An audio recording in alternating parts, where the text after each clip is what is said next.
عليكم ورحمة الله تعالى وبركاته. واش اخباركم؟ كلشي بخير؟ كنتمنى يا ربي تكونوا كاملين بألف خير وبصحة جيدة. مرحبا بكم معايا في الوصفة الطبيعية مع أشرف.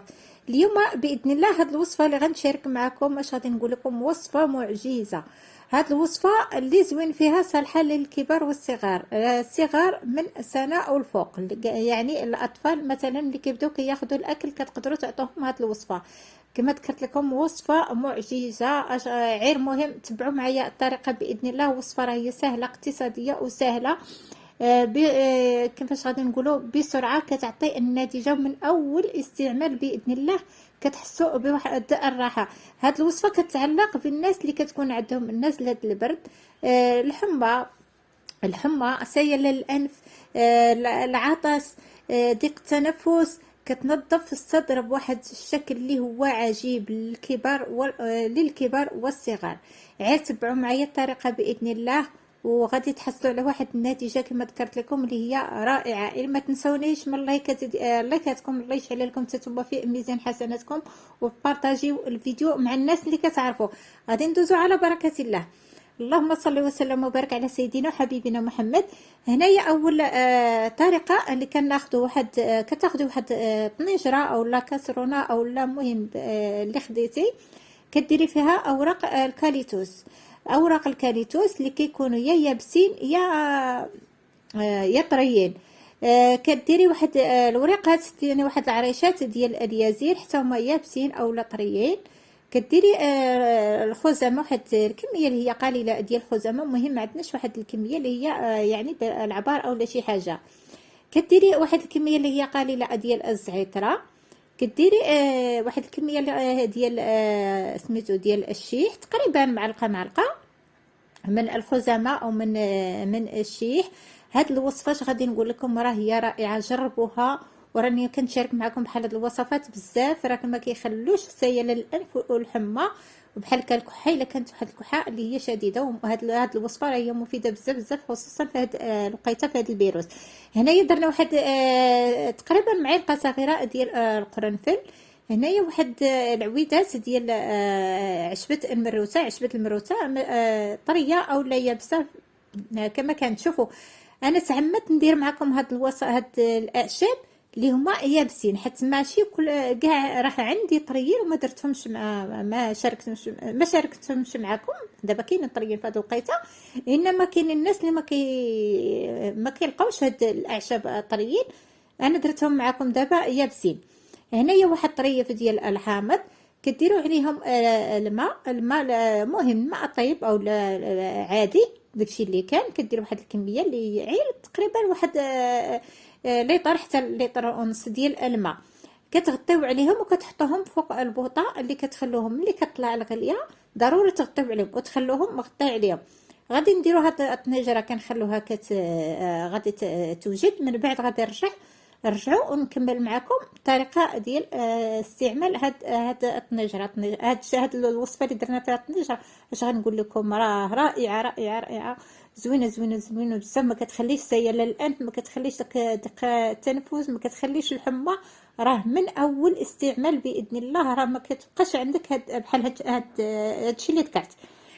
هنايا غادي ندوزو الوصفه اللي غادي تكون مع هاد الاعشاب اللي وجدنا في الاول. هنايا عندنا الوصفه اللي غادي نحضروها باللفت. هاد الوصفه ديال اللفت اش غادي نقول لكم راه هي رائعه. راه شوفوا راه كاينين الوصفات كثار بهاد من هاد اللفت. راه هما شوفوا هاد الوصفه اللي غادي نشارك معكم باذن الله، غير تبعوا الطريقه.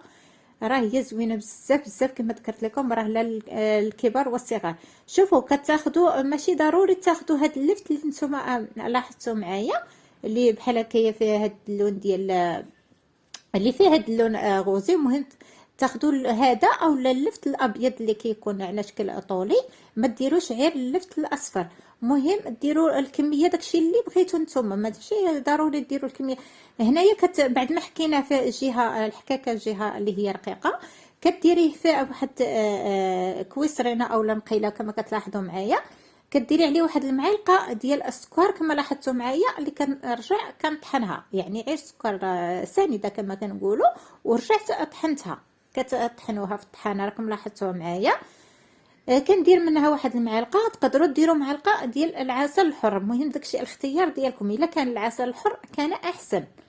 كتحطوها فوق البوطه بحال هكا، وكتخلوا واحد العافيه اللي كتكون قليله، وانتم كتبقاو كتخلطوا بحال هكا بها واحد المعلقه. بحال مثلا كنقولوا بحال كنعسلوا فيه، بحال ملي كنكونوا كنعسلوا بحال القرعه او اليقطين، كتبقى مثلا كتبقاو بحال كتخلطوا بواحد المعلقه، والنار اللي كتكون قليله. راه شوفوا كما كتلاحظوا معايا هكا، هي كتحسوا بداك اللفت راه يعني ترخى كما كنقولوا ترخى، وواحد الكميه اللي هي نقصات، ما بقاتش واحد الكميه اللي حنا كنا حضرنا في الاول. ها نتوما كما كتلاحظوا معايا راه هو ترخى وكيطلق حتى واحد الماء ديالو. هاد الطريقه اللي كنديروا بحال هكا باش كنرجعوا نديروا فوق البوطه، صافي هنايا صافي راه صافي وجد، كتحسوا به راه صافي نتوما راكم كتلاحظوا يعني ترخى واحد الكميه بانت لكم راه هي قليله. هاد الطريقه اللي كنديروا كما ذكرت في فوق البوطه هذه ما حتى ملي كتناوليه باذن الله لا الوليدات ولا اللي حنا الكبار ما كيعطيناش واحد الغازات في البطن ديالنا. كما كتعرفوا اللفت او لا سميتو كيعطينا الا يتناولنا راه كيعطينا واحد الغازات، غير حنا ملي كنديروا ليه هاد الطريقه يعني كنقصوا من دوك الغازات اللي غادا تكون لينا من هاد اللفت. راه غادي نقول لكم وصفه رائعه واقتصاديه. هنايا طريقه الاستعمال. الوليدات مثلا الا بغينا نعطوه الوليدات من السنه والفوق كنبداو كنعطوهم كتعطيهم معلقه صغيره قبل كل وجبه، يعني قبل الفطور قبل الغداء قبل العشاء. ومعلقه المعلقه الرابعه من يعني ملي كيبغي ينعس بحال هكايا، كتعطيه واحد المعلقه اللي هي معلقه صغيره صافي وكيمشي كينعس. اما حنايا حتى حنا الكبار نفس الطريقه كناخذوا معلقه قبل كل وجبه، يعني ملي صافي كتحيدوه من هذه المقيله. راكم لاحظتوا معايا ضروري ديروا في واحد القرعه اللي كتكون ديال الزجاج اولا ديال الدجاج، كتحطوه وكتخلوه حتى كيبرد. من بعد ما كيبرد عاد كتغطيو عليه وكتحطوه في الثلاجه. هاد الوصفه صالحه عندنا في الثلاجه مده 3 ايام صافي. الا بغينا نعاودوها كنعاودوها، وباذن الله راه قبل ما كتوصل ديك 3 ايام راه الحمد لله يعني كتولوا بخير. هذا الطنجره اللي هاد الاعشاب اللي حنا وجدنا كتخلوهم مغطي عليهم حتى كيتجمع هاد البخار، معير كتحيدوها من فوق البوطه. كتاخدي الوليدات اللي كيكونوا صافي كيقدروا يديروا هاد الطريقه استنشاق، اولا حنا الكبار كديروا واحد الفوطه على الراس ديالك وكديروا واحد الاستنشاق. هاد الطريقه كنديروها بالليل، يعني غير كنديروها وكنمشيو نعسو. كناخذوا واحد المعلقه من هاد الوصفه اللي حنا وجدنا ديال اللفت، كنديروا واحد الاستنشاق من هاد فوق من هاد على هاد الاعشاب صافي، وكنمشيو كنعسو. هاد الطنجره كديروها كتعاودوها حتى هي مده 3 ايام، يعني نفس هاد الطنجره كتبقاو ديروها ماشي كل نهار كديروا اعشاب وحدين اخرين. هادشي اللي درنا في هاد الطنجره كتخدموا به مده 3 ايام، وباذن الله غادي يكون خير ان شاء الله. والله يشافينا ويشافيكم ويشافي جميع المسلمين ويحفظنا ويحفظكم ويحفظ جميع المسلمين. وما تنسونيش من اللايكات ديالكم. الله يخلينا ويخليكم على خير. الى فيديو قادم باذن الله، والسلام عليكم.